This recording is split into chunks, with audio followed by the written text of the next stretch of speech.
official visit to Kenya after his election as president. Indeed, let me begin by saying I was honored to represent Kenya at his inauguration. The event itself was a celebration of Somalia's democracy, which I was pleased to attend. It was also a pleasure to return the honor by hosting President Mohammed here in Nairobi, and we say, as we say in Swahili, karibu sana, Nairobi. President Mohammed is no stranger. He has previously served his country as a diplomat and also as Prime Minister. Kenya, like Somalia, is grateful for the diligence and skill with which he handled his heavy responsibilities as Prime Minister. And we welcome him to Kenya not only as a new president, but an old friend. And one proof of this is the celebration that broke out here in Kenya on the announcement of his election results. He visits here today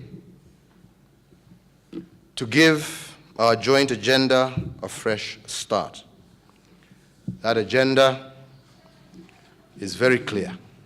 On a bilateral level, we have agreed to revitalize our engagement in all areas of mutual interest within the context of a reactivated Joint Commission of Cooperation. In particular, we agreed to take the following actions. Within the shortest possible time, open 2 border posts in Doble Liboy and Mandera Bulahawa, and to facilitate the movement of people, goods, and services. So, ladies and gentlemen, when people are talking about us putting up a wall, here we are opening borders. And the great people of Kenya for hosting us and providing us with outstanding hospitality and reception. It's indeed a pleasure for me to be here today, Mr. President. Today is a new day. We discussed how our 2 brothering countries can work together to grow and prosper together. Kenya is one of the Somali's strongest ally and partners in East Africa, from hosting the largest number of Somali refugees for decades and contributing the peace building and stability in Somalia through AMSOM.